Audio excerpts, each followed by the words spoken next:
好东西给你看。什么好东西啊？小狮子带着秦婉来到了偏殿。娘，你看，有2个娃娃，一大一小，好像是咱俩。这是哪里来的？在地里挖出来的。来，把那东西给娘看看。娘，你看吧，这娃娃有点像我呢。秦婉有些哆嗦的接过布娃娃，尤其是看到2个娃娃的胸口都插着针，她眼神凌厉。等看到娃娃身后的生辰八字，心中更是确认了，这就是她和小狮子的生辰八字。娘娘，这事必须禀报给太子殿下。行，立刻派人去给太子送消息。是。平婆婆立即派人去给赵祯送消息去了。告诉娘，你是怎么发现这娃娃的？娘，这是虎头在树下刨出来的。虎头？他怎么知道树下有东西啊？娘，我知道，是渣渣说的。他说昨天半夜看到有个人在树下埋了东西，然后早上虎头就把东西刨出来了。小狮子，这东西不好，以后不要玩了。娘，为什么？这不是娃娃吗？很可爱呀。这种娃娃是坏人做的。巫蛊娃娃在哪里？在这儿呢。娃娃背后的生辰是我和小狮子的。说实话，秦婉作为现代人，是不相信古代这种扎小人的邪术的。该死，竟然有人在东宫做这么恶心的手段。苏富川，去把金无畏的鲁静叫来。是，殿下。爹爹，是小狮子闯祸了吗？没有，小狮子做得很好。告诉爹爹，你是怎么找到的布娃娃的？在树下，是虎头刨出来的呢。哦，虎头是老虎吧？行为怎么像狗一样？爹，虎头是我弟弟，也是你的儿子。虎头重重的点头。小狮子很想把虎头说的话告诉爹爹，但是看到娘亲的眼神之后，想起来答应过他的话，又没有说出来。太子殿下，不好了！谁让你在宜春宫喧哗的？石公公，快请太子去见一见我们娘娘吧，她刚才摔了一跤。是哪个娘娘？石公公，是我们主韩良媛。稍等，我这就去禀报太子。太子妃的院子才发现了巫蛊娃娃，现在韩良媛又摔倒了，这是针对太子殿下的吧？何事？太子殿下，宜秋宫那边传来消息，韩良媛摔倒了。好好的怎么会摔倒？殿下，我们的孩儿没了，赵祯看着韩清代支棱在半空的手，无奈的上前走了2步。赵祯小心的坐在床边，无奈的安慰了几句。韩良媛，你也不要过于……殿下。毫无防备的韩清代傻眼了，一脸疑惑的秦婉也呆住了。殿下是嫌弃妾身不成？韩清代心中同样有一团疑惑浮上心头。他和太子是亲热过的，虽然每次都是蒙着眼睛，人又有些昏沉，但他能感受到刚才的怀抱很陌生，两人的身形差不多，但无论是气味还是感觉都不对。从前和我在一起的人到底是不是太子？赵祯不自然地看了一眼秦婉。不是，韩良媛想多了。这俩人怎么回事？孩子都有了，还在我这儿装不熟？哼，骗谁呢？太子殿下，请为我们娘娘做主啊！我们娘娘之所以会滑倒，是因为遭到了算计。哦，你有什么线索？殿下，老奴发现碧波园那边的小路上被人滴了油，我们娘娘这才会滑倒的。娘娘这次完全是遭到了奸人的陷害，还请殿下为我们娘娘做主啊！放心吧，我会给你们一个交代。韩良媛好好的休养。说完就离开了内室。韩妹妹好好调养，你们以后好好照顾主子。是太子妃。说说吧，是意外还是被人害了？父皇，儿子已经派了苏富春和金无畏的鲁静去查，想必很快就会有结果。太子，东宫的事你也要多上点心。皇上说完这话，还很有深意地看了一眼秦婉，那话就差说这事你媳妇儿的嫌疑最大。秦氏，你可知罪？母后，儿媳不知犯了何事？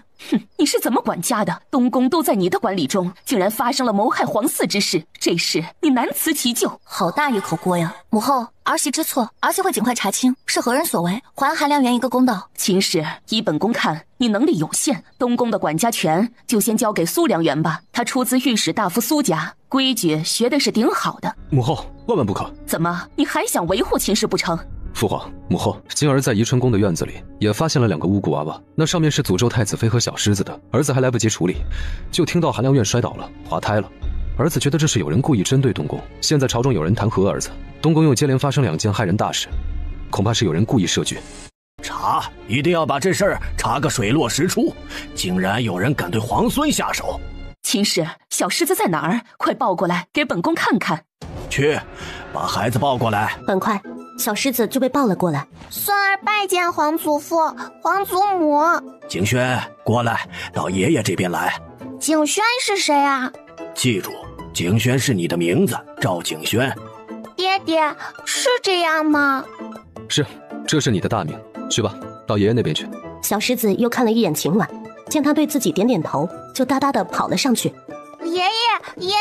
皇上抱着小狮子热乎乎的小身子，感受到它的活泼，满意了。大孙子一点都没有受到那巫蛊娃娃的影响，还是很健康的。哎，听说那巫蛊娃娃是你找到的？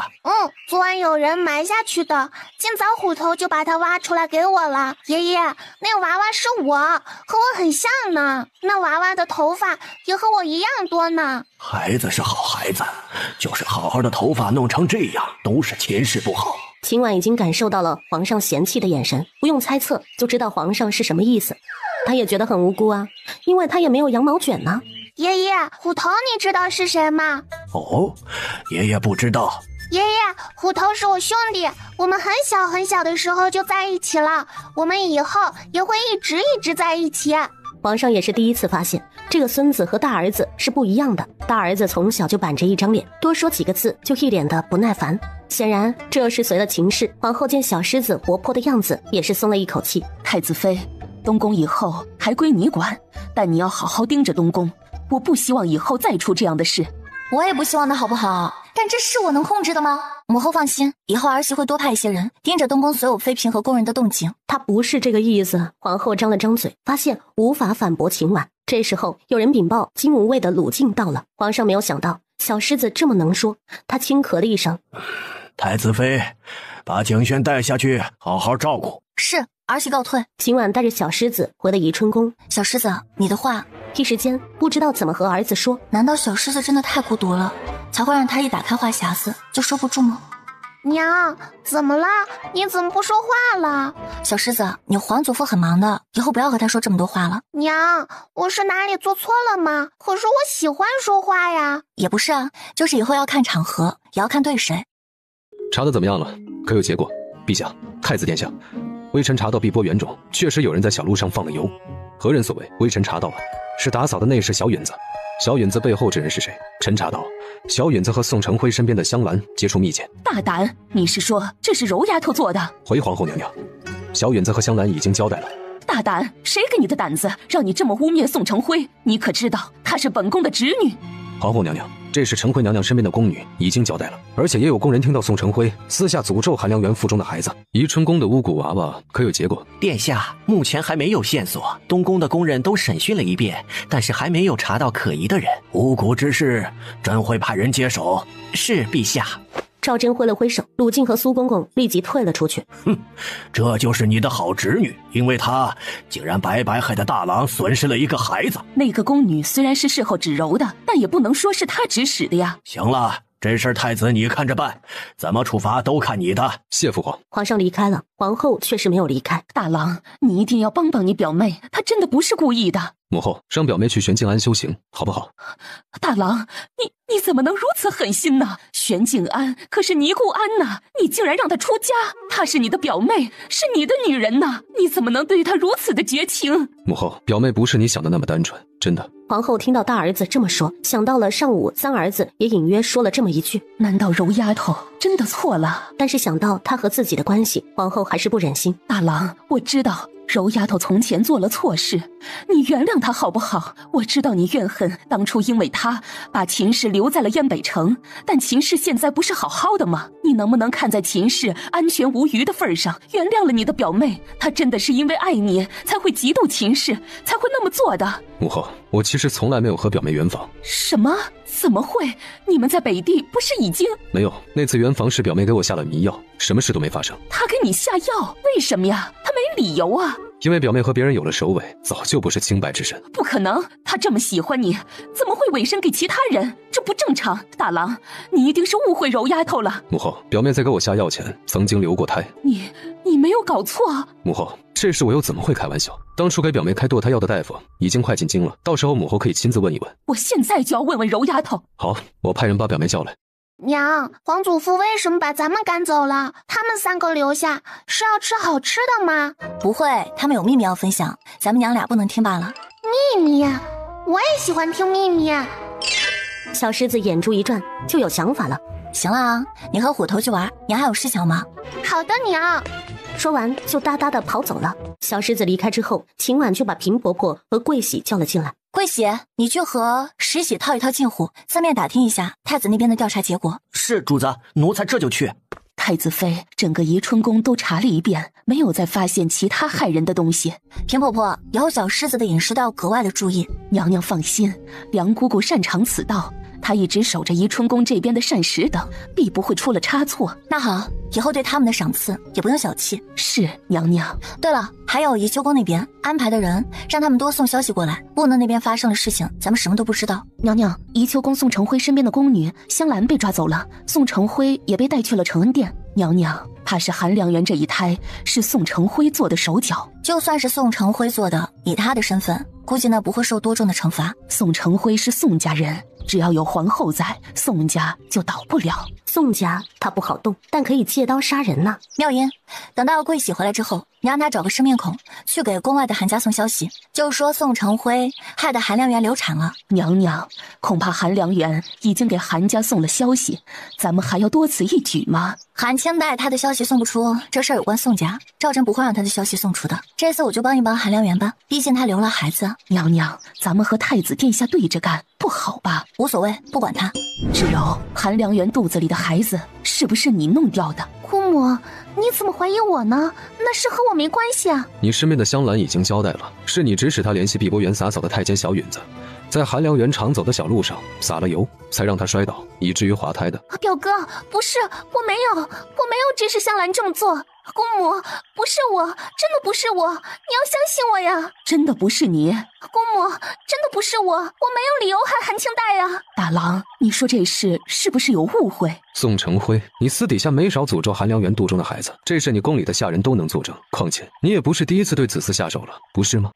表哥，你不能自己变心了，就总找理由污蔑我，我什么都没做过。宋芷柔，你真的什么都没做过？你敢发誓吗？怎么不敢？就算宫里的事你可以狡辩，但是在北地，是你泄露了秦婉和小狮子的消息，给了胡人吧？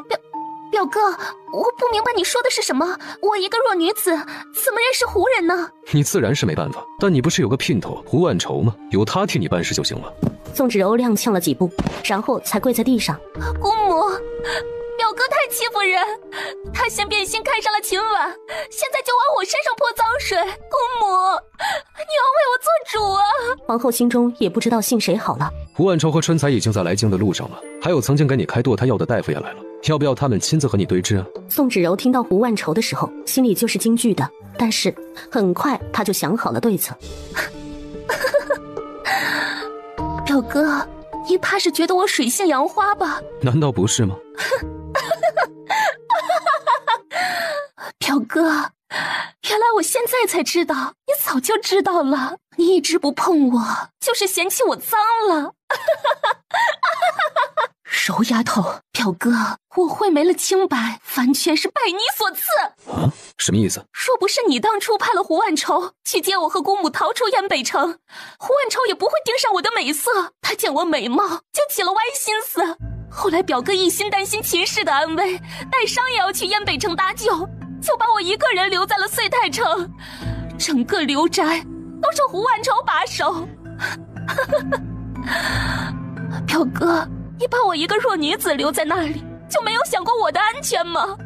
表哥，是你害我没了清白，是你害我被那姓胡的夺了清白。宋芷柔的控诉就像是一把刀，狠狠地插进了赵真的胸口。她不能接受，是这个理由。表哥这么聪明，估计也想到了我给你下迷药的事吧？要不是为了这事，表哥也不会如此冷落我。表哥，要不是爱你，我早就自杀了。咱们从小一起长大，我的一颗心都在你身上，你是知道的。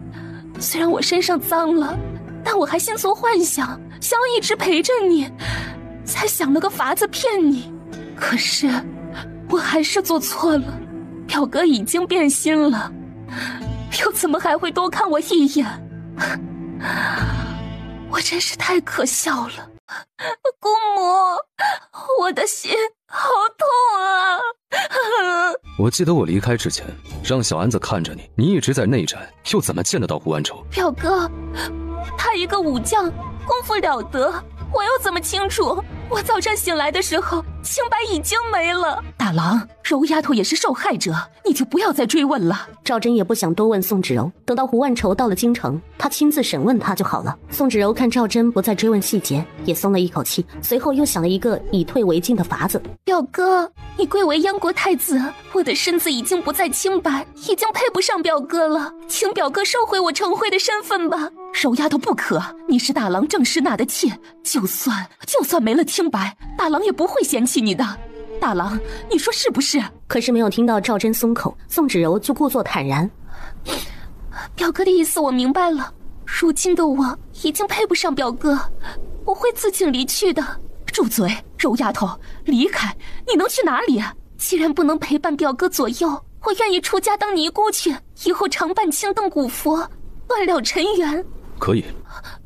表哥，赵真看着这样的宋芷柔，就知道之前所说的都是做戏了。他记得表妹从前的身子很弱，动不动就吐血的，可是经过战乱，身子没有削弱，反而倒像是完全好了。可见表妹是个非常擅长撒谎的人。他是真的喜欢她吗？刚才他真的深深的内疚了，后来又觉得事情不对劲儿。胡万愁若是真的强了他，为什么两个人以后又总能私下见面？正常的女人想的都是怎么报仇。还有表妹和胡万愁一定是达成了什么协议，而且其中表妹才是上位者，胡万愁反倒是听命者。既然表妹尘缘已了，可以去城外的玄静庵修行。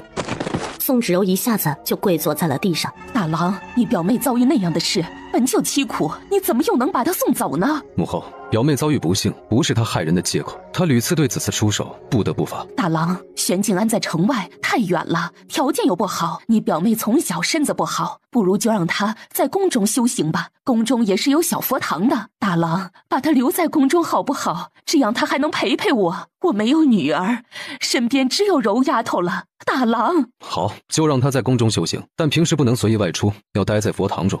太子妃，我这次出去遇见了从前为太子做事的尚瑞。尚瑞，他是什么人？娘娘，尚瑞这人从前是先太子的右卫律，尚瑞这人功夫了得。当初先太子消失，我也是没想到他还活着。前几天在京城见到他，我还吓了一跳呢。不过他脸上受了伤，毁了容，我猜是因为他毁容了，靖王尚云卓才没找到他。高伯的意思是？不知道娘娘介不介意他们从前的身份啊？娘娘不是想要组织自己的情报系统吗？东宫从前的旧人或许可以用上。现在都改朝换代了，他们也是燕朝的子民，若是尚瑞肯为我效力，最好不过。正巧我也缺少一些人在宫外帮我做事呢。哎，好，等我再出宫就把这消息告诉尚瑞。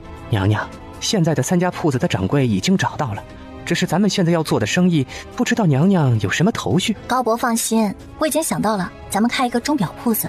钟表？这是何物啊？有了此物啊，就能看清时辰，和现在的龟表、日扣等物啊相类似，但是钟表可以把每天12个时辰画得更加清楚。高伯放心吧，我已经画了图纸，到时候呢，咱们再招募匠人研制就好。好，娘娘有主意就好。对了，高伯，去北地的人传回来的消息是什么？派去遂太城的人，在城内倒是没发现什么可疑的，但打听到宋承辉把他身边的丫鬟春彩送给了一个把总当妾室。哦，宋芷柔和军队中的人有接触？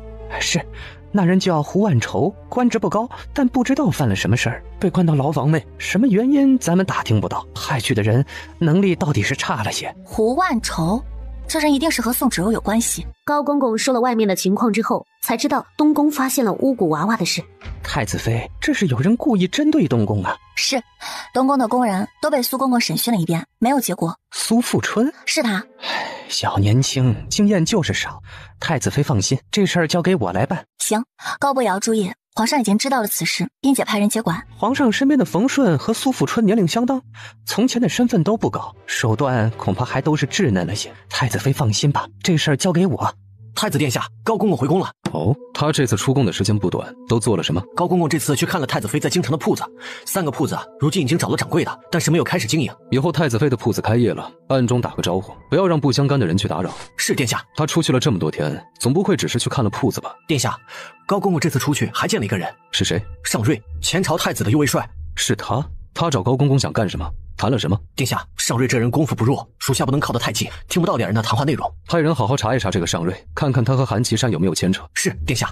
娘亲，姘头是什么？你怎么想起来问这个了？娘亲，我听到。你们全部下去吧。是娘娘。人都退了出去之后，秦婉才看着小狮子问：“告诉娘，你是怎么知道这个词的？”是渣渣告诉我的，是爹爹质问一个讨厌的姨姨的话。哦，是什么时候的事情？就是咱们发现布娃娃那天，爹爹和奶奶在问坏姨姨的话，那个坏姨姨哇哇哇大哭了。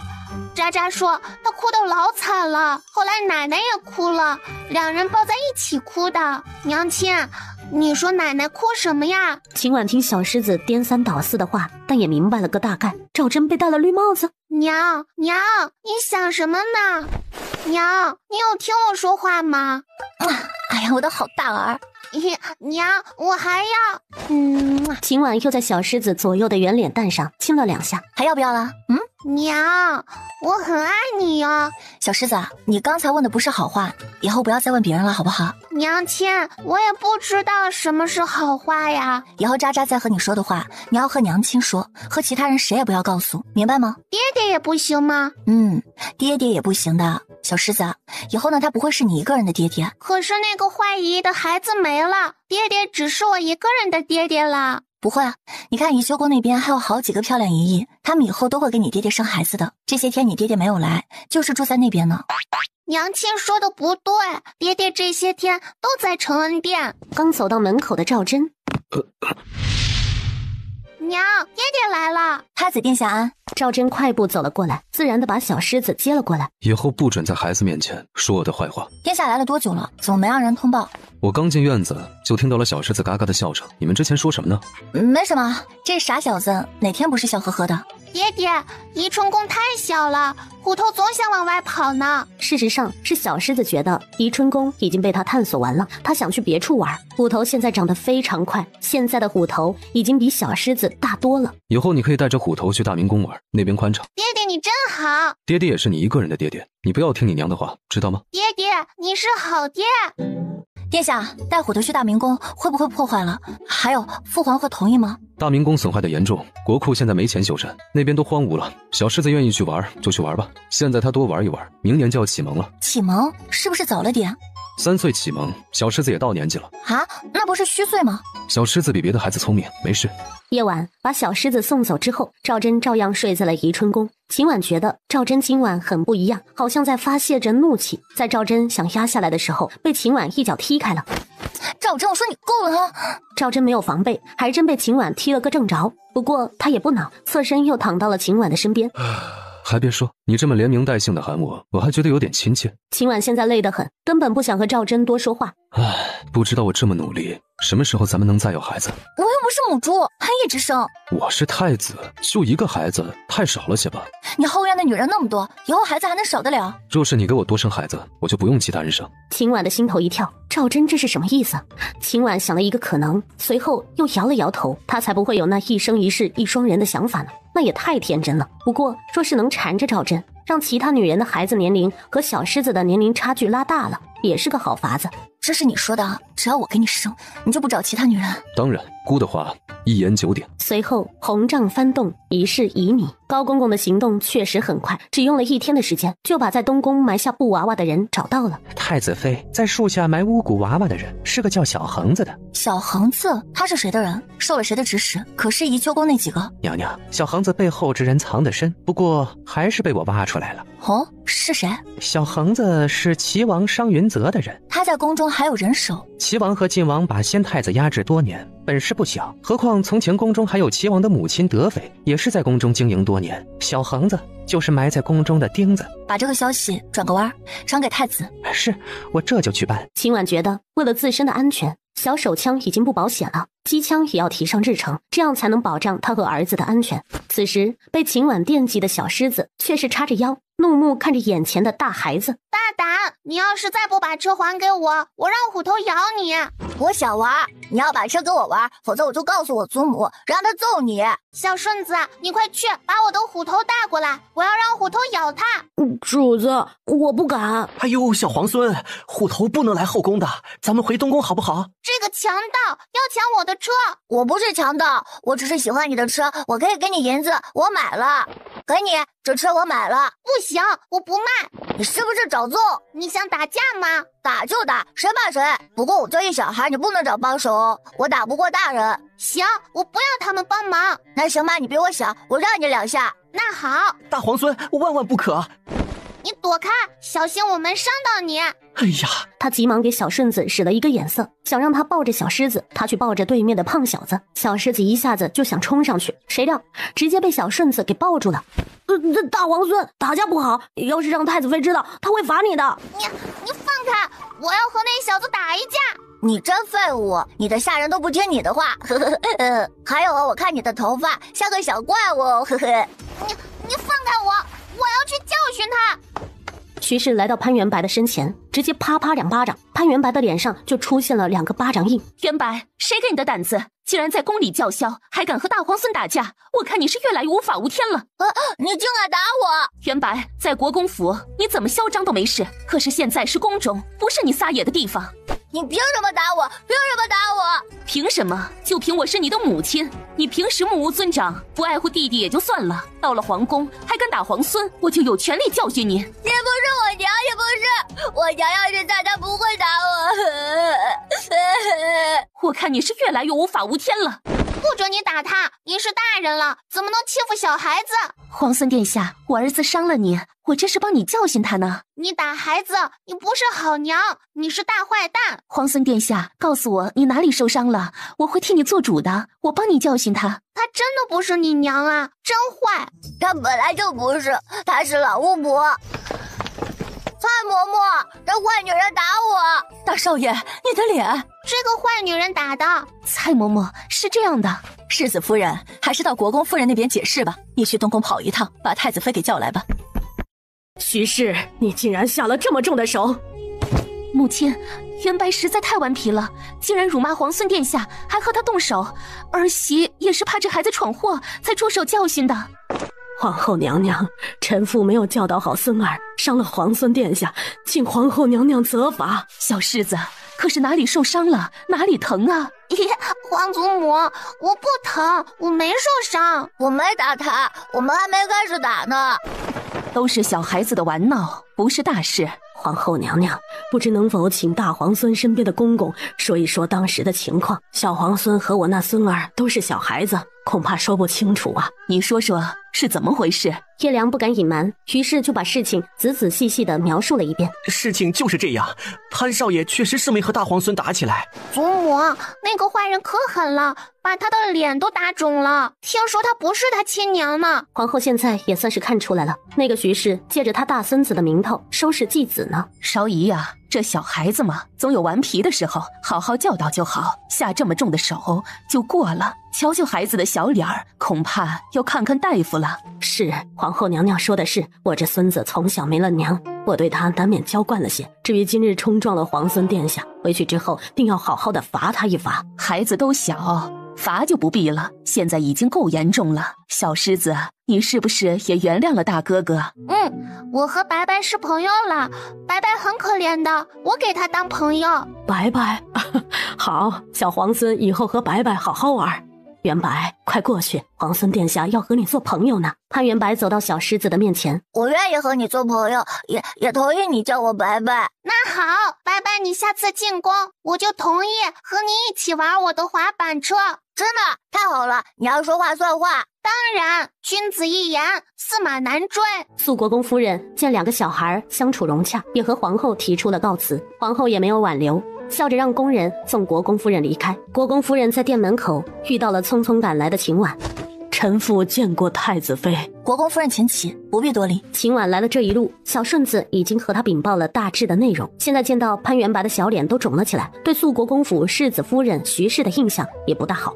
这人竟然对一个小孩子出手，还拿他的孩子做法子，就别怪他给他们没脸了。听说皇孙和潘小公子打了起来，我就立刻从东宫赶了过来。小公子哪里受伤了？哎呀，伤得这么严重，不过这伤好像不是小皇孙能造成的。娘娘，我孙儿的伤不是皇孙打的，2个孩子只是有点小争执，没动手。现在2个孩子都已经和好了。哦，那是我误会了。娘娘，家中还有事，臣妇就先告退了。好，国公夫人慢走。皇后已经知道秦婉见到了国公夫人，知道她阴阳了一下国公府，也没有计较。太子妃，小狮子身边的人是不是少了点儿？只有2个太监跟着。秦婉瞪了一眼小狮子，这小子又把工人赶走了。母后教训的是，以后我会多派一些人跟着。小狮子还小，要是真遇上了那不长眼的人，冲撞了，你哭都没地方哭去。是母后，儿媳知道了。行了，你回去吧，好好照顾孩子。是母后。你也好好调养身子，争取给小狮子生个弟弟妹妹。是母后，儿媳先带着小狮子回去了。退下吧。皇后现在倒是不逼迫赵祯了，因为侄女的事，她决定不再插手赵祯感情上的事。没了宋芷柔，皇后看秦婉也顺眼了。说说吧，在宫中发生何事了？袁白怎么受伤了？母亲何事这么动怒啊？可是徐氏做错什么事了？到底是什么事？你打徐氏做什么？袁白脸上的巴掌就是徐氏打的。安心，母亲说的可是真的。是相公，可是我那也是为了潘家好。袁白辱骂皇孙殿下，2个人都要打起来了。若不是我及时阻拦，袁白恐怕已经闯下了大祸。母亲，袁白一向顽皮，不教育不行啊。大郎，你知不知道你媳妇儿下手有多重？大夫说，要是巴掌偏一点，袁白恐怕就成了聋子了。啊！夫君，我真的不是有意的。袁白有多顽皮，你是知道的。当时在宫里，他比大皇孙高那么多，要不是及时制止，后果不堪设想。我真的是急了，才失了分寸。夫君，我是做后娘的，教育袁白的时候本就束手束脚。从前就算他多顽皮，欺负袁毅，你可见我动过一次手？这次真的是在宫里才急得失了分寸呢。母亲，徐氏或许是真的失了分寸，但绝对是无心的。徐氏，你还真是巧舌如簧，别以为我不知道你的心思，你不就是想要袁白惹祸，把皇孙陪读的名额给袁毅吗？我告诉你，想都不要想。母亲误会了，儿媳没有。哼，没有，别以为我不知道你的意图，恐怕你不仅要陪读的名额，还盯着世子的位置吧。我告诉你，袁白才是长孙。够了，都住嘴。好了，大郎，你和徐氏先回去吧。谢父亲。现在提将来的位置是不是早了点？大郎现在还是世子，我还活着呢。我不是那个意思，就是徐氏这人太狠了，小心思太多。我知道你疼袁白，但你这么一味的护着他，不是对他好，而是害了他。他爹都不管他，娘又不是亲娘，我不护着他点，他能平安长大吗？好了，不提袁白的事。我问你，皇后对咱们家燕如的印象怎么样？年后她就要入东宫了。皇后当然是希望太子后宫多添人的，咱们家燕如皇后也见过，对她很是满意。就是太子那儿吧，我听说他把其他大臣家的女儿都晾着，只宠爱太子妃一人，不知道是真的喜爱太子妃，还是有其他缘由。我就怕咱们家燕如嫁过去也要独守空房，太子要真是个情种，别的女人看都不看，那燕如以后的日子要怎么过呀？哼，你还相信这世上的男人中有情种？咱们太子殿下可不是痴情人呢。夫君说的对，我听说太子以前就喜欢他表妹，后来又宠爱韩良媛，现在表现出只宠爱太子妃一人的假象，或许其中有什么目的？什么目的？不过是拿捏臣子的手段罢了。行了，这事你不用知道，我自有考量。我今日仔细瞧了太子妃，容貌还是很出色的，根本不是外面传的无眼女，而且她真的和夏家的姑奶奶有些像。你说她和夏家有没有关系啊？真的那么像？太子妃和原来的成王妃很像，若是说是她女儿也不为过。夫君，你说太子妃的身份是不是很可疑？这事我去查就好，你管好燕如就好。马上要嫁人了，告诉她从前的人该放下也要放下了。唉，那丫头是个性子倔强的，要说燕如真的不适合进宫，燕双才是最合适的呀。这都是命啊。这是什么？你不是想要庄子吗？这是庄子的地契。这真的是给我的？我很想要个带温泉的庄子呢。你看看后面那一个。这个庄子是我能要的吗？你是大燕的太子妃，怎么就要不得了？地方放心用，你不是想要建造作坊的？我看那地方正合适。父皇那边会不会有想法？没事，放心吧，那块地方是父皇给我的。龙首原的庄子啊，等开春之后我去看看做什么好。至于我的作坊，我正巧呢在金江买了一个小庄子，那块大小正合适。行，你自己有安排就好。赵祯看了看外面的天色，行了，夜深了，就寝吧。这撕要孩子的心也太强烈了吧。怎么样，太子妃选了什么东西回去？没有，娘娘什么都没选，清点完了礼品，娘娘就回了宜春宫。什么都没选？殿下，娘娘是个守规矩的人，怕是没有主子的命令，她就算是喜欢也不会带走。你去把库房的单子拿过来，太子妃多瞧了的物品全都选出来，给她送过去。是，殿下。那宜秋宫的娘娘们和他们有什么关系？那些人什么都不送。是。萧大人有消息传回来吗？还没，还是3日前才传回来的消息。不过属下觉得萧大人这2日就要进京了。派人提前去城门接应。是，太子殿下。许又想到前些日子查到的事。殿下，商云泽留在宫中的人虽然清洗了一批，但是暗中或许还有。目前确保宜春宫干净些就行。太子妃那边有高公公在，选的人倒是干净。属下查到巫蛊之事还是高公公查到了是商云泽的人，辗转传给了苏公公的。那个尚瑞有什么动静？殿下，尚瑞的手下有大约20多人的样子，他们现在都在听太子妃的命令。哦，都做什么了？殿下，太子妃好像在收集朝中大臣各家的信息，尤其是针对户部侍郎韩家、御史台苏家、鸿胪寺李家、军器监朱家，还有肃国公府和国舅府。太子妃派人打听这些人家的消息。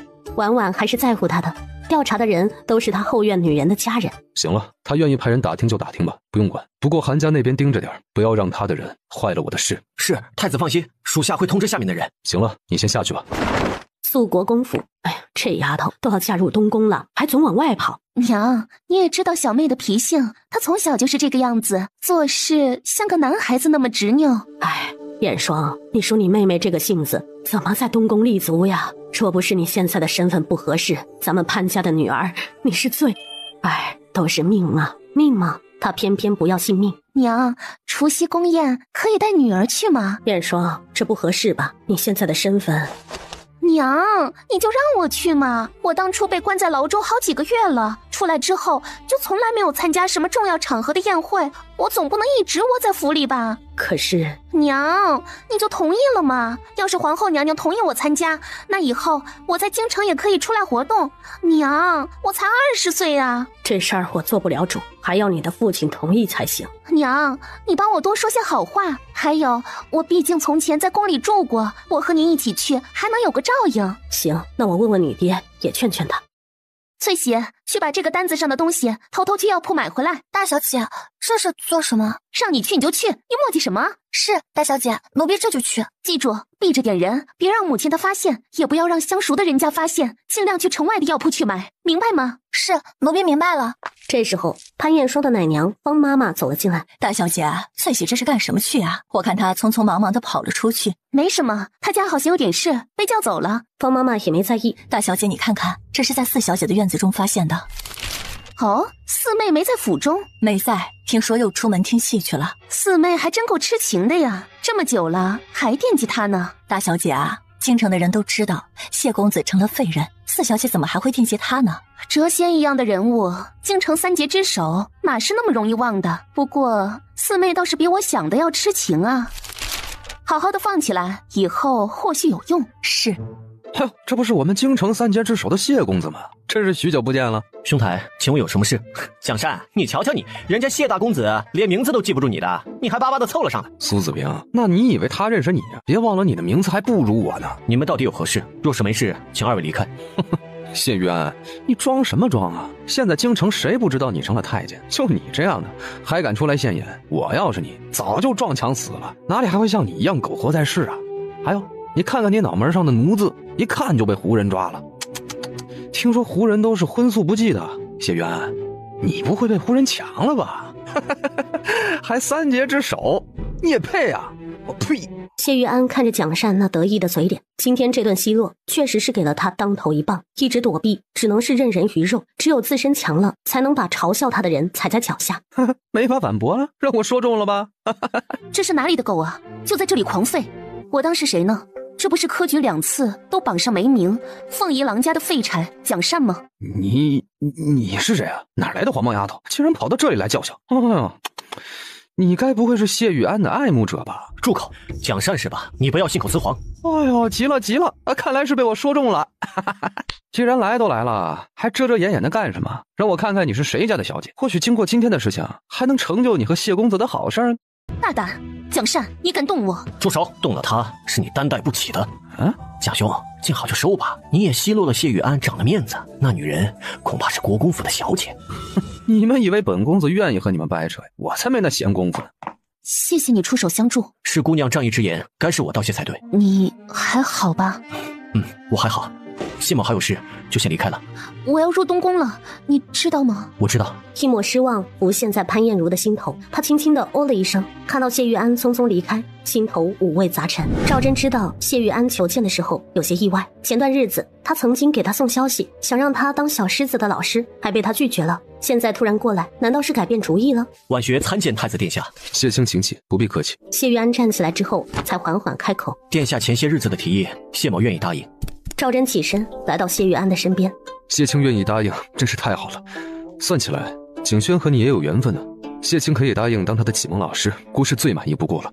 殿下，不知道可否见一见小皇孙？当然没问题。玉安兄稍等，姑这就派人去叫那小子过来。太子殿下，婉学的字是子安。算起来，咱们都是老相识了，以后姑就称呼你为子安，可好？谢玉安就是这个意思，当然没有反对。小狮子听到高公公说带他去见老师的时候，还有点小兴奋。大爸，我也有老师了吗？当然，过年之后你就要每天去上课了。太好了，娘亲说以后会有好些小朋友和我一起玩，就不是我一个人了，我很期待呢。很快，小狮子就来到了明德殿。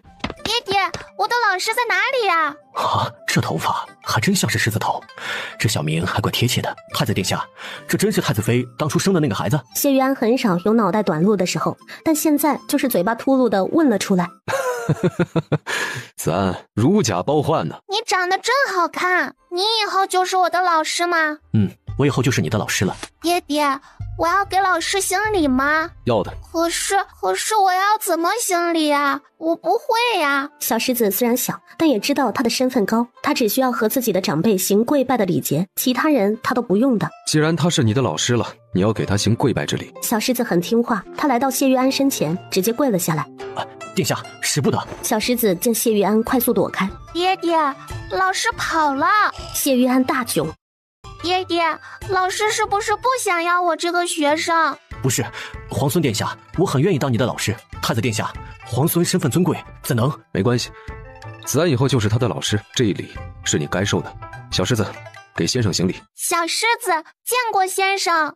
好，景轩快起来。知道小狮子还没有启蒙，但是谢玉安还是问了一些比较简单的问题。虽然小狮子回答的都是童言童趣的，但谢玉安是很满意的。太子殿下，皇孙是个聪慧的，臣一定好好教导皇孙殿下。谢玉安这一刻竟然感觉有一种使命在身上，他要给大燕朝交出一名圣明、仁德、睿智、勤政的君主来。谢玉安离开之后，小狮子就被送回了宜春宫。娘亲，我有老师了，她长得很漂亮。哦，你的老师是谁？娘，我老师叫谢玉安，她是京城3杰之首呢。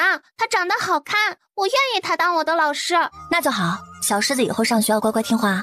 娘，我是乖宝宝，我很听话的。秦婉看着可爱的大儿子，没忍住在他的脸颊上亲了一口。娘亲谢你。小狮子被秦婉亲了，也很开心，张开小嘴，美滋滋的笑了。娘，我今天能见到福生哥哥吗？若是今天没见到，年后你们一起上课也能见到的。娘，咱们快走吧，去晚了就看不到歌舞了。平婆婆，宜修宫的人都到了吗？娘娘，韩良媛等人早就已经等候多时了。好，那咱们也出去吧。苏青年见到秦婉的穿着，还怔愣了片刻。娘娘这身衣服还真是漂亮，不过看这样式，不是司仪司送来的那件。可是司仪司做的，娘娘不喜欢啊。苏兰媛说的那件，小皇孙不喜欢，本宫就换了啊。是这样啊，走吧。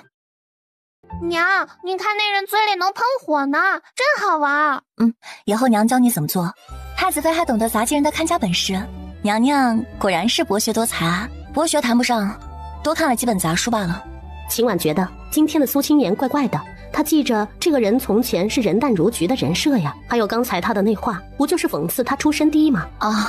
这样啊，我还以为娘娘整日在东宫玩火，怎么出了窍门了呢？玩火，玩火是这么用的吗？不过苏青言今天是怎么回事啊？不当安顺的小猫咪了，也要露出爪子了吗？苏良媛倒是对本宫的事清楚得很啊，妹妹怎么敢？不过是在花园内听到声响，后来听说是太子妃在打铁玩罢了，那不过是本宫的小爱好罢了，就和苏良媛喜欢研制香料一样。太子妃是知道什么了吗？不会的，是太子妃说的是爱好不同罢了。苏青言今日的反常还是让秦婉觉得不对劲，她叫来了平婆婆，在她耳边交代了几句。平婆婆没有耽搁，立即走了出去。平婆婆不在，妙玉急忙补上了空缺。这时候殿内的音乐变了，殿内的舞台中央出现了一群蒙着面的舞姬。此时秦婉的脸色确实很不好。这些跳舞的舞姬身上的衣服的配色和上衣局送来的那一件裙子的配色是一样的，虽然裙子的样式不同，但在宫宴上又怎么分得清？秦婉现在也意识到，这是有人故意想在宫宴上羞辱她这个太子妃。苏青言可惜地看了秦婉一眼，发现她此时脸色铁青，心里又愉悦了几分。这边的赵祯也发现了，他也是强忍着怒气。殿内已经有了叫好声，就连皇上赵南萧都已经坐直了身子。皇后本来觉得这女子跳得不错，现在倒是看这女子不顺眼了。女子跳舞的时候，目光并没有看着皇上，而是对准了赵祯。大哥真是好福气啊，看来这女子的舞蹈是特意为你跳的。赵祯面容严肃，完全没有其他看客的心情。他现在就感觉到了羞辱，他只想去查一查上服局是怎么回事，到底是谁指使的。这场戏分明就是想拉踩太子妃，好在他的婉婉聪慧没有着得到。赵祯越过众人，向对面的秦婉投去了个赞赏的目光。二哥，这怎么能说是为了大哥跳的？要是为了谁，也应该是为了父皇呀。三弟说的对，二弟以后切莫说这样的话了。大哥说的对，是弟弟看差了。赵家的身份变了，曾经跟在他屁股后面的弟弟也变了。义舞结束之后，冯顺看赏。冯顺立即洋洋洒洒的念了一些赏赐。臣女姚香俊，谢陛下隆恩。姚香俊离开之前，还特意看了一眼赵祯，才缓缓的退了出去。太子，刚才的舞蹈如何呀？尚可，继续吧。之后的歌舞中总是会夹带点私货，除了宫中的舞姬之外，有些是臣子家的小姐，也有献舞。娘，我回来了。快坐下吧。商梦溪对女儿非常满意，她先是看了一眼秦婉，嘴角微微勾起。皇上因为身体原因就先离开了宫宴，皇后和淑妃两人也是一起离开了。秦婉看了一眼趴在她腿上睡着的小狮子，咱们也回吧。赵祯中途出去了一趟，再回来宴会大殿的时候，就发现秦婉那边已经空了。太子殿下，小皇孙吃坏了东西，太子妃让您去一趟千秋殿。怎么去了千秋殿？时间紧急，回东宫太远了，太子妃就带着皇孙去了附近的千秋殿。前面带路吧。秦婉睡得迷迷糊糊的时候，就感觉身边有个滚烫的身子挨着她。你想吓死个人啊！赵祯不给秦婉反应的机会，一下子就扑了过去。秦婉睁开双眼，醒过来的时候，发现天已经大亮了。想到昨晚赵祯的胡闹，秦婉真是又恼又怒又脸红。妙玉，妙玉和平婆婆走了进来，妙玉熟练的去给秦婉拿衣服。太子妃，先润润喉咙。往日秦婉没有洗漱之前是不会吃东西的，只是她现在的嗓子有点疼，就喝了平婆婆的雪梨汤。平婆婆，现在是什么时辰？回太子妃，现在过了50了。平婆婆，怎么没有早点叫醒我啊？今天这日子可是年初一。妙玉，快过来帮我梳洗。娘娘放心，皇上和皇后那边都传来了口谕，15之前，东宫这些日子都不必过去请安了。小狮子已经玩了一上午了，现在才见到娘亲，立刻哒哒哒的跑了过来。娘亲赖床，现在才起来，我都玩了好久了。秦婉大窘，同时又把赵祯在心里骂了一遍。你上午去哪里玩了？娘亲，你生病了吗？娘得了风寒，没听到嗓子都哑了吗？这小子知道秦婉生病了，更是做了个好大儿，不仅给秦婉夹菜，还给秦婉递汤。吃了一顿午膳之后，吩咐了东宫嫔妃，在年15之前也不用过来请安了。之后就回到了主殿卧房内。娘娘，你要劝着太子一些，小心你的身子不是？秦婉也觉得赵祯昨天晚上不对劲。太子什么时候离开的？天微微亮，人就离开了。走之前还特意交代了下人，不要吵醒你。秦婉记得他才睡下的时候，窗外都有了亮光。赵祯天没亮就离开了，难道昨晚他都没有睡觉？说没说是去了哪儿？没有，太子走得很匆忙。平婆婆，派人去打听看看，特别是皇宫那边，看看发生了什么事。是，奴婢这就去安排。贵喜，你好好说一说，德妃是什么来头？娘娘，德妃娘娘正是广陵侯府的大小姐姚香俊。什么？怎么会是她？皇上不是想把她塞进东宫吗？奴才也不晓得里面的缘由。剩下2道圣旨是什么？剩下的圣旨有一道和咱们东宫有关，奴才在这里给娘娘道喜了。东宫的喜事，过了年，太子侧妃马上就要入宫了，难道说的是这事儿？快说剩下的2道圣旨是什么？别卖关子。是啊，快说，咱们娘娘还等着呢。回娘娘，第2道圣旨是给平王的，皇上把肃国公府的大小姐赐给了平王做侧妃了。肃国公府大小姐，她不是前朝的妃子吗？平婆婆也意识到了不对，皇上怎么会下了这道圣旨？难道肃国公府会有2位小姐入了皇子府？平婆婆说的对，肃国公府不会有2名小姐入皇子府，因此这第3道圣旨就和咱们东宫有关系了。肃国公府的4小姐不会嫁入东宫了，奴才觉得这事儿对咱们太子妃是喜事儿，才和咱们娘娘道喜的。这是怎么回事啊？赵冕怎么会和潘彦霜有关系呢？娘娘，奴才再出去打听看看。平婆婆，快再去拿几个盐饺子过来。桂喜说的不错，这确实是东宫的喜事。是娘娘，奴婢这就去。赏，东宫的下人都赏赐2个月的月钱。谢娘娘，奴婢这就去通知。平婆婆取了1袋银饺子给了桂喜。奴才谢娘娘赏赐。桂喜，你没事的时候呢，也和师喜交流交流感情。娘娘放心，奴才晓得。秦婉挥了挥手，桂喜弯着腰退了出去。小狮子趁着秦婉和工人说话，小嘴儿就没有停下。秦婉转过头，就看到了腮帮子鼓鼓的小狮子。没了。你怎么都吃了？吃多了肚子会不舒服的。不会，好吃。秦婉来到了小狮子身边，小狮子还以为秦婉要来抓他。这小子的动作是不是太快了呀？正想出去的小狮子一下子就撞到了赵真的腿上。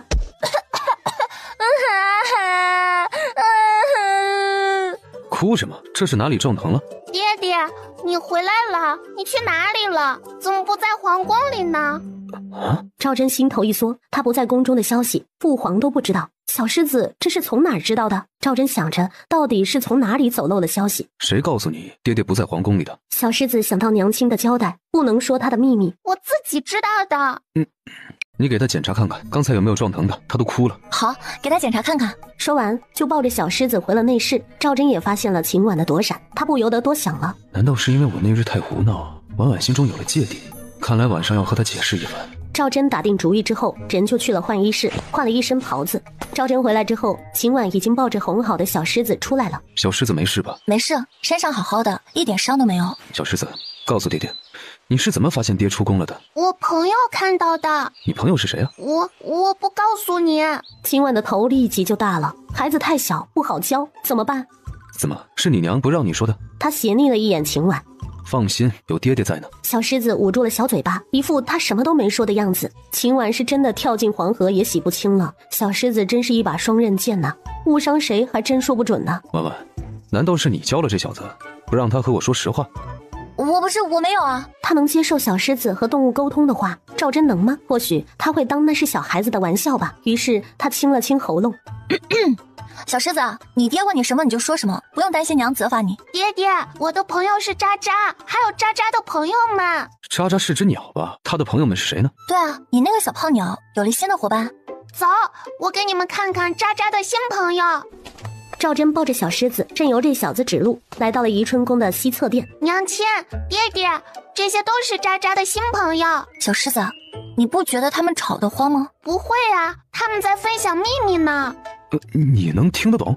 不懂。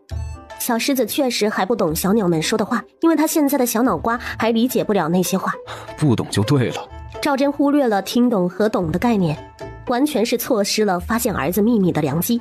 他的视线完全被那几只白信鸽腿上的东西吸引住了。他把小狮子放在地上，上前想去拿那信鸽腿上的东西。信鸽见陌生的赵真，一下子就飞了起来。赵真身子一转，人已经跃起。哇，爹爹，你好厉害，你会飞！赵真打开纸条，看到上面的内容，面容又变得严肃起来。怎么了？上面写的是什么？这事你不用知道。好气呀！赵真越这么说，秦婉就更好奇了。这狗男人最近很奇怪呀。赵真不管秦婉，又利索的把其他几只信鸽腿上的纸条拿了下来。你在家好好照顾孩子，我还有事，先走了。娘亲，爹爹喜欢那些小圆筒吗？我有很多呀。真的？在哪儿？在那边。赵真啊赵真，你真是丢了西瓜捡芝麻。哼！秦婉见小狮子抱了一个盒子过来，好奇地问：是在这里吗？我把它们都放在这个盒子里了。秦婉打开盒子之后，发现纸条还不少，至少有20多个呢。好家伙，这得是多少人的秘密啊！小狮子就这么把人家要传的消息截留了。小狮子，你是怎么想着要留下这些信的？信？什么是信啊？小狮子并不知道小圆筒就是信，他就是看着信纸卷在一起，很好玩。信就是2个见不了面，还有话和对方说，就可以写信。娘亲，那我可以给你写信啊。咱们2人每天都能见面啊，不用写信的。信是给距离很远的人用的，他们可以把想说的话写下来，让信鸽送过去。再说了，你现在还没启蒙，又不会写字。那我以后不写信了，小白们会把信送跑的。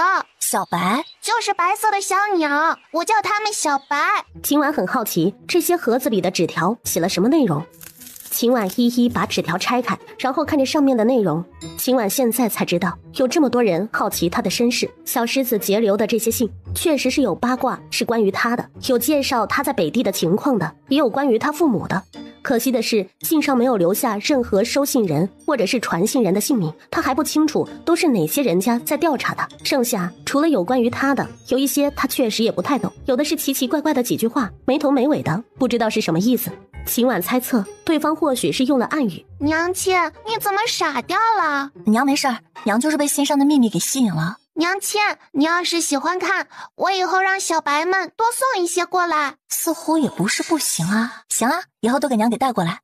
秦婉觉得这些没头没尾的纸条还是交给赵真更有用，于是派人拿着这些纸条送去了明德殿。赵真看了几张之后，表情变得兴奋起来。崔战士，你看看这个。太子，这些数字或许和盗银案有关。说完，不等赵真反应，急忙拿起一本经书，对着上面的信息，把对应的字写了下来。前朝国库丢失的银子，赵真已经查了很久，就是犯了事的官员都查到了，但是银子的藏匿地点没有找到。人赃并获的道理他是懂的，因此才迟迟没有动作。赵真这边已经截获了很多消息，就连敌人通信密语也都破获了。等全写完之后，崔詹氏哈哈大笑：太子殿下，是城东30里坡。殿下，韩家在那边有个小庄子，但是那庄子是韩侍郎夫人的陪嫁庄子。管他是谁的陪嫁庄子，先把库银找到。殿下，现在事不宜迟，臣这就率领东宫左右4御前去捉拿贼人。准了，许佑。殿外听后吩咐的许佑立即走了进来。太子殿下，这里面的消息尽快查清，重点是查清是哪些人家盯着太子妃的过往。是。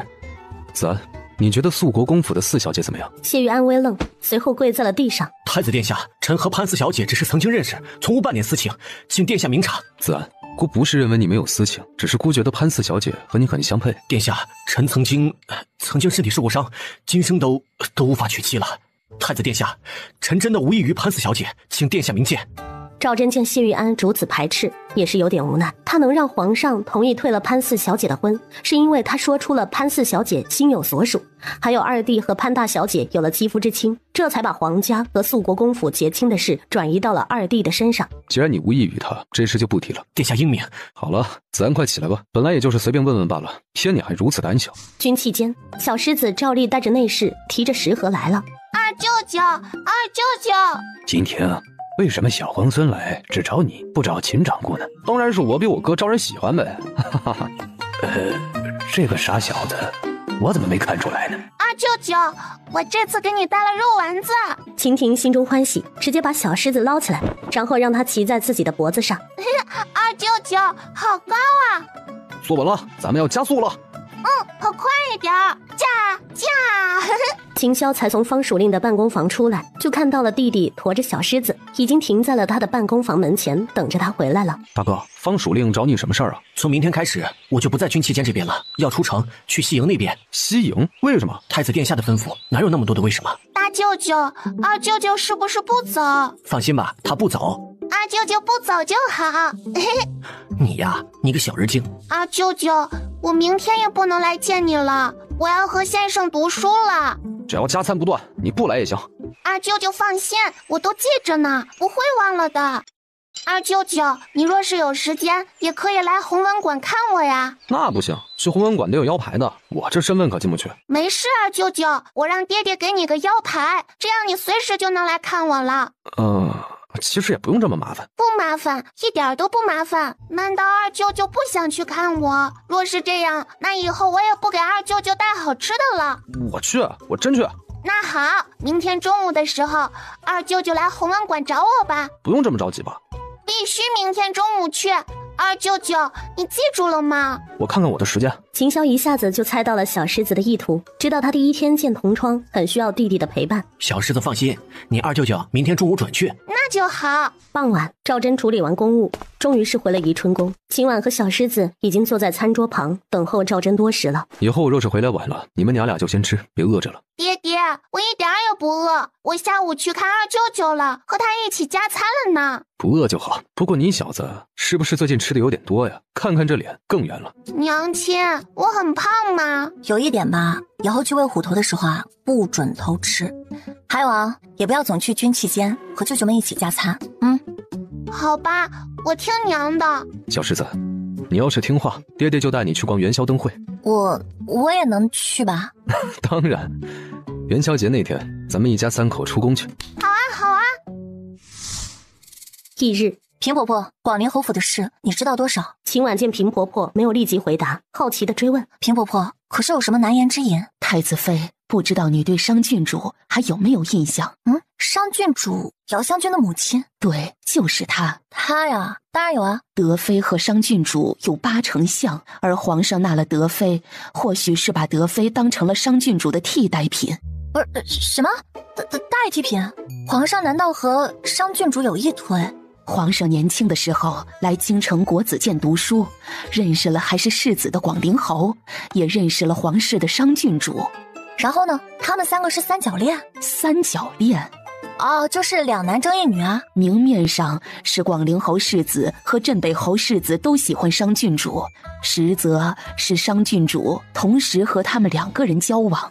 商郡主玩得挺花的呀。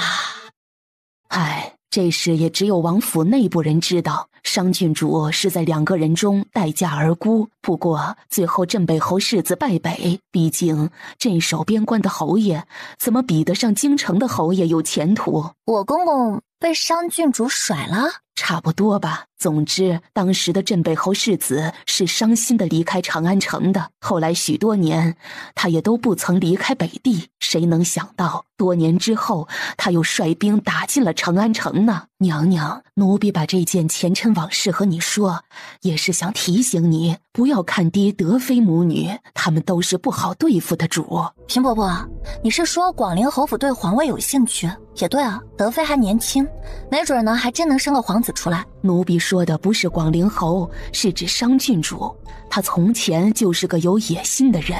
秦婉想到现在广陵侯一直卧病在床。平婆婆，广陵侯的身体一直都不好吗？不是，奴婢随长乐公主和亲的时候，广陵侯还好好的。这事有点太巧了呀，不知道是广陵侯故意装病躲避皇上，还是真就病入膏肓了。太子妃，总之你要小心德妃母女，不可轻敌。平婆婆，谢谢你告诉我这些事。娘娘客气了，咱们主仆说谢就太见外了。娘娘，前朝发生了大事，到底是何事？你快说说。娘娘，韩侍郎私吞前朝库银，现在证据确凿，被皇上打入天牢了。韩侍郎，那不是韩良元的亲爹吗？正是。是何人提出的证据？按说韩良元是东宫的人，韩侍郎也算是太子的人，现在韩侍郎倒下，对东宫可不利。回嬷嬷，韩侍郎的罪证正是太子殿下提交上去的，是太子的手笔。千真万确，太子连同韩侍郎的同伙也都一网打尽，现在损失的库银已经经由户部尚书钦点入了国库了。韩侍郎按说他的官职也不高，怎么会有这么大的胆子私吞库银？这奴才也不清楚了。几人正说着话，就听到了外面哭哭啼啼的声音。太子妃，救命啊！求您救救我，救救我娘家！走吧，咱们出去看看。是。太子妃，您深受太子宠爱，求您替臣妾向太子求求情，饶了臣妾的娘家吧。韩良元，后宫不得干政，这个道理想必你比本宫要懂，更何况这事儿也不是我向太子求情就能够办得到的。这样的话，切莫再说了。太子妃，是臣妾越矩了。行了，韩良元，你先回到宜修宫吧，等太子回了承恩殿，你亲自再去求他吧。是。那臣妾先回去了。太极殿，太子，谁让你这么冲动的？父皇，韩侍郎贪了前朝国库的钱，儿子把银子找回来了，有何不对？你也知道是前朝了，韩侍郎这事儿你太冒进了，为什么不和朕提前打个招呼再动他？父皇，韩侍郎胆大包天，他身为户部侍郎，坚守自盗，他敢在前朝动手，咱们岂能继续用他？糊涂！韩侍郎这人奸猾，朕有岂会不知道？不管他在前朝怎么样，在燕朝都老实得很。若是咱们追究起来朝臣在前朝所犯的罪，那朝中岂不是人人自危？谁还会替咱们父子做事？还有，韩侍郎的女儿还是你后院的女人，韩家也算是你的人脉，你就这么嫌弃帮着你的人多是不是？还是你想更多的臣子来弹劾你，让朕废了你这个太子？赵祯急忙从地上站起来，来到皇上的跟前，小心地拍着皇上的后背。父皇当心身子，不要动气。大郎啊，你是太子了，以后办事莫要这么冲动啊。父皇，你说的道理儿子都懂，只是国库空虚，孩儿就连前朝的嫔妃都卖了，现在知道前朝库银的踪迹，又怎么会放过？若是没了银子，春耕的种子哪里有？边疆的军饷和粮草怎么办？儿子知道，长安城内的世家都在看着咱们父子的笑话，他们一个个富得流油，看着咱们为军饷发愁，一让他们想办法，就一推四五六。既然他们无能，那孩儿就亲自去找钱。真是觉得你太冒进了，事情得一点点的办，徐徐图之。父皇息怒，以后儿子会谨慎行事。行了，韩侍郎这事儿有了定论，就让三司好好的判。2月份的春闱之事是重中之重，燕朝第1年开恩科不能出半点差错，你多盯着点礼部。是，父皇，儿子知晓。这时候，太监冯顺进来禀报：陛下，德妃娘娘求见。父皇，儿臣还有事，就先行告退了。行了，你下去吧。赵祯才出了太极殿，就去了弘文馆。赵祯才到弘文馆门口的时候，就见到了秦婉。太子也来看小狮子。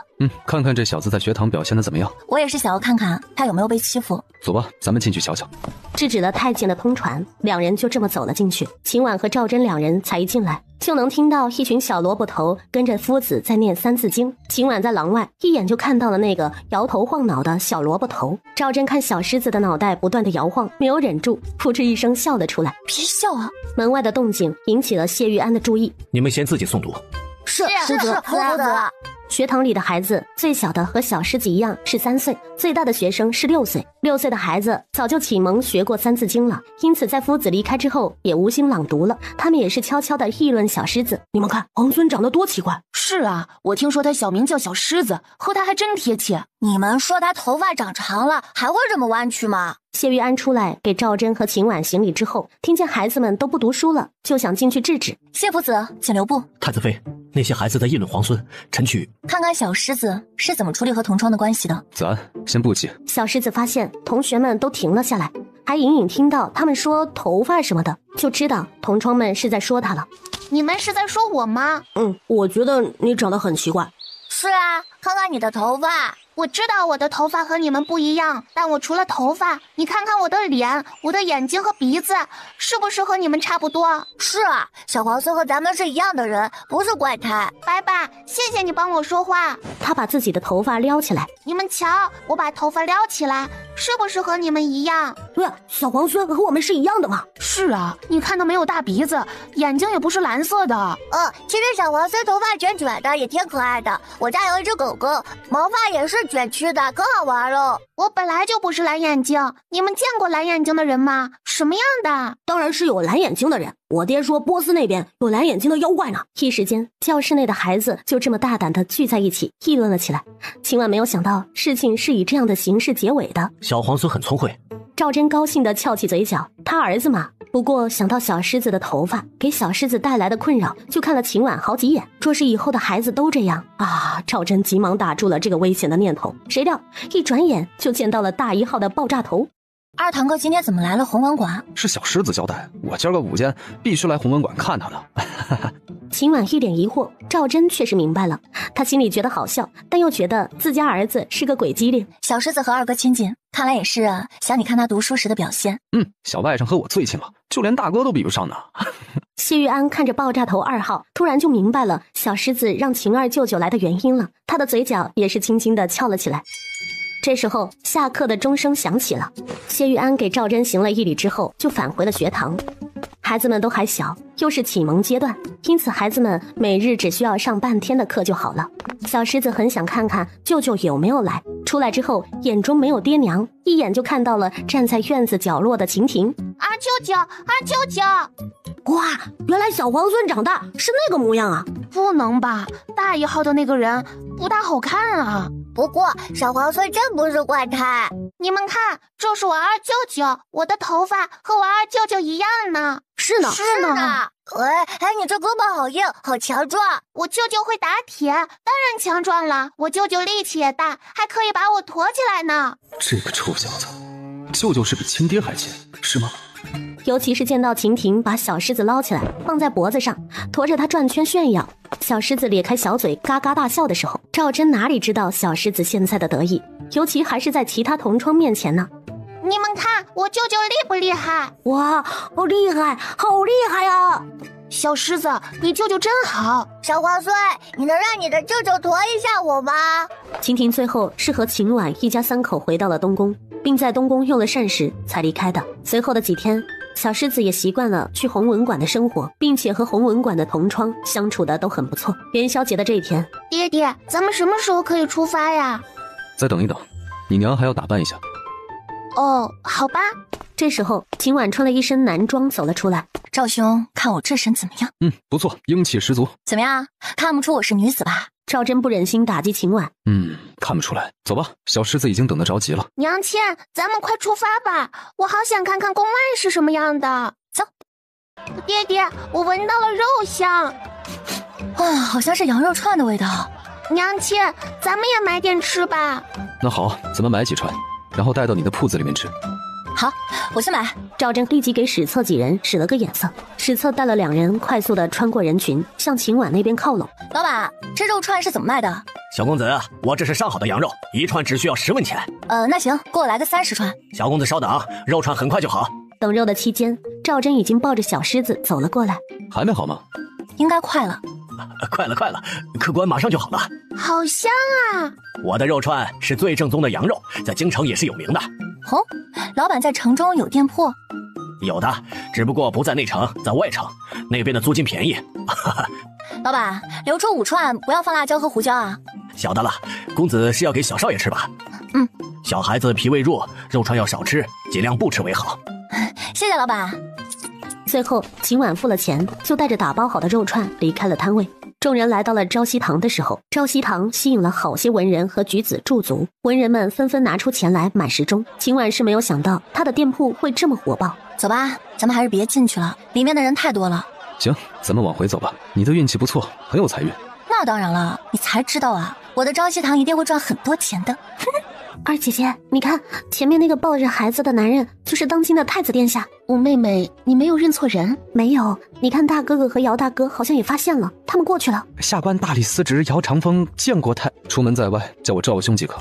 是赵兄。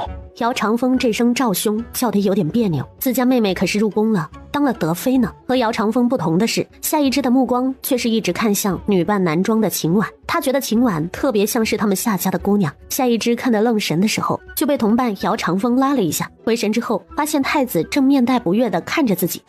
下官翰林院编修夏一之见过赵兄。赵真不大高兴，夏一之盯着秦婉看，只是了一声。秦婉听到2人自报家门，也在仔细地打量2人。他一直就听说京城3杰，从前也只见过谢玉安，现在算是把剩下的2杰看到了。姚长风见赵真不想多谈的样子，立即道：赵兄，那我们就不打扰了，先告退了。自便。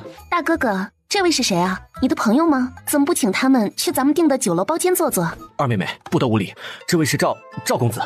赵兄，这是家中二妹妹和五妹妹，二妹妹莽撞了，请赵兄见谅。不妨事，先告辞了。撂下这一句话，赵真就拉着秦婉离开了。小狮子被赵真抱着，眼睛频频向秦婉手中的肉串看去。小狮子，这肉串都凉了，不好吃了啊。娘亲，我就吃1块好不好？这一份就先不要了，再买一份新的吧。史策，这些你们分了吧。肉串凉了，小孩子不能吃，但是大人吃了是没关系的。谢太子妃。小狮子的脖子跟着肉串转动了一圈。赵真看了没出息的儿子一眼，别急，再给你买一份。好的，爹爹。秦婉于是又在一个烤肉摊子上买了5串回来。快吃吧。见小狮子终于不是嘴巴瘪瘪的了，笑骂了一句：没出息。好吃好吃。回吧，咱们出来也挺久的了。行，听你的。小狮子吃完肉串之后，已经趴在赵真的肩膀上睡着了。这小子还挺沉的，以后再出来就等他再大一点，自己能走。怎么开始嫌弃了？一抱就是几个小时，确实成熟。放心啊，回去之后呢，我就给他做个车子，以后出门啊，让他坐推车。赵真没有反驳秦婉，他发现秦婉很擅长搞小发明。离开了看灯的主街，宫中的侍卫早就牵着马车在街尾等候了。赵真和秦婉正往马车那边走去，谁料这时候一群蒙着面的黑衣人从天而降。留活口，戒备，保护主子。很快，史策等人就和黑衣人战斗起来。原本来接应的东宫卫兵也纷纷赶来，加入了战斗。太子妃，咱们先撤。赵真原本没有把这些黑衣人放在眼里，可是他发现史策和其他几名护卫竟然落了下风。赵真的双眼微微眯起，史策的实力绝对不止如此。上去帮忙。是，主子，我们遭了暗算，身上没力。太子殿下，不要抵抗了，投降吧，不是我们的对手。皇城脚下，巡抚衙门的人和京城禁卫军很快就会，你们以为你们逃得了？动作要快，去抓太子妃和皇孙，看好孩子。于是直接和黑衣人打了起来。黑衣首领也是发现了赵真的厉害，知道他们想要杀了赵真没有那么容易，他们这一次的目标主要是太子妃。去抓秦氏。谁料他这话刚一出口，就听到了砰的一声，他倒下的那一刻都不知道是发生了什么事。随后众人在愣神的时候，就听到了连续的砰砰声，随之而来的是倒下去的黑衣人。赵真又踹飞了一人，一转头就见到秦婉把一个冒着烟的东西放在了身后。剩下这几个黑衣人，你是不是就能收拾了？赵真只是愣了片刻，知道秦婉有能力保护自己和孩子之后，他也就没有顾忌了，于是又和剩下的黑衣人缠斗起来。金兆尹、杨鹤带兵在街上巡视，也很快就赶了过来。卑职救驾来迟，请太子责罚。杨大人，这些黑衣人全都押到京兆尹去，好好的审一审，看他们背后这人是谁。是太子殿下。杨大人，万柳街那边有个中年人卖羊肉串，我估计他是认出我和太子身份，在肉串中下了药，才让东宫护卫手脚无力。太子妃放心，下官这就派人去捉拿那个商人。秦婉抱着小狮子上了马车，赵真有事问秦婉，也没有骑马，跟着钻进了马车。在车上，秦婉被赵真看得很不自在。你这么看我干嘛？你说呢？我怎么知道啊？我又不是你肚子里的蛔虫。哦，不知道吗？我觉得你应该清楚。我不清楚啊。娘亲，你把那个黑色的东西给我看看呗。这个漏风的小大儿，哪壶不开提哪壶。是啊，你看小狮子都好奇了呢。什么黑东西啊？没有啊。娘，就是那个能发出砰砰声响的东西，好好玩，小狮子也想要。是啊，不仅小狮子想要，我也想要。哎呀，别问了，什么东西都没有。若是不方便，我以后就不问了。今天的事你放心，东宫护卫这边是不会泄露的，善后我会处理好。多谢。你我是夫妻，说谢就太见外了。赵真，你说那些人是谁派来的？我觉得他们是冲着你和小狮子来的。应该是想我走，而且听那意思啊，还是想要活捉我。既然没想要我的命啊，可能就不是你后院其他女人。毕竟我现在和他们的仇还没那么深，刺杀我是有点冒险的。不像，应该不是他们的手笔。我心中倒是有个猜测。是谁？若是我猜的没错，这黑衣人或许是西北商云泽的人。赵真想到了火药的秘方，想必商云泽是为了这个而来的。或许还真的是他们。不过咱们在路上就被人下药，是怎么暴露身份的？我觉得我装扮的很好啊。有这小子在，你怎么装扮都没用吧？哎呀，怎么忘了呢？小狮子这活靶子怎么变都没用啊！小狮子啊，你以后出宫都戴帽子吧。草长莺飞，到了4月份，天气逐渐热了起来。赵真这段时间更忙了。太子妃有大消息哦，是什么事儿？太子妃德妃娘娘有喜了。有喜了，还真是个大消息啊！太子妃德妃娘娘是在被皇后娘娘跪罚的时候晕倒了，请了太医之后才查出有了2个月的身孕，但是德妃娘娘因为久跪差点怀胎，皇上知道这个消息训斥了皇后，并且收了皇后的掌宫权。德妃有孕，皇后被罚，难道掌宫权给了淑妃？正是，现在后宫归淑妃管了。德妃的胎没事，德妃娘娘需要卧床静养。秦婉摸着下巴思索，不知道这次的事是皇后脑残，还是德妃使出来的计策。娘娘，不如去坤宁宫瞧一瞧吧。走吧，去看看到底是怎么回事。儿媳给母后请安。请安？我如今还有哪门子安呢？我看你是猫哭耗子，来看我的热闹吧。母后说笑了。说笑？秦氏，你不要再装了。我知道你对我这个婆婆早有不满，我知道你因为燕北城丢下你的事，对我这个婆婆很不满，平时的乖顺不过是装出来的罢了。现在看到我这么狼狈，怕不是心中都已经乐开花了吧？秦婉并不怕皇后这样，她一直弯着身子，也是累得很。好啊，秦氏，你果真是个胆子大的，我没有叫起，你就敢自己起来，果真是目中无人。秦婉无视皇后的怒火，直接走到了梳妆台前，拿起了桌上的铜镜，向皇后走去。皇后下意识地倒退了几步。秦氏，你想干什么？秦氏，你不要忘了，我是你婆婆。见秦婉越走越近，秦氏，你不要冲动。母后，你看看你现在的模样，这还是燕朝国母的样子吗？不，这不是我，这不是我。秦婉放下镜子，拿出了帕子，给皇后擦了一下脸上的脏污。母后，儿媳说一句大不敬的话，母后着实不必为了德妃的事如此伤害自己。秦婉拉着皇后，把她按着坐在椅子上。风凉话谁不会说呀？哼，这事儿若是换到你身上，你没准还不如我呢。你信不信若是太子现在宠了东宫的其他女人，又把掌家权给了别人，你没准都把东宫闹翻天了。秦婉承认她被皇后说中了，若是她在东宫受制于人，绝对不会坐以待毙，那些女人她一定会先出手解决了。现在大家相安无事，是因为他们还没有惹到自己的逆鳞。秦氏，你以为你是个大度的？你呀，还不如我呢，至少侯爷从前还有个妾室呢，生了2郎呢。既然母后都能忍得了淑妃，那又为什么要针对德妃呢？若是平常的女子，她还不放在眼里，可是前些日子知道了一些事，皇后这心里着实膈应。有些原因皇后不想秦婉知道，于是找了另外的由头。你知不知道德妃有孕了？这要是生了个小皇子，皇上还说不上怎么宠呢。若是那个小畜生将来和太子抢皇位，怎么成？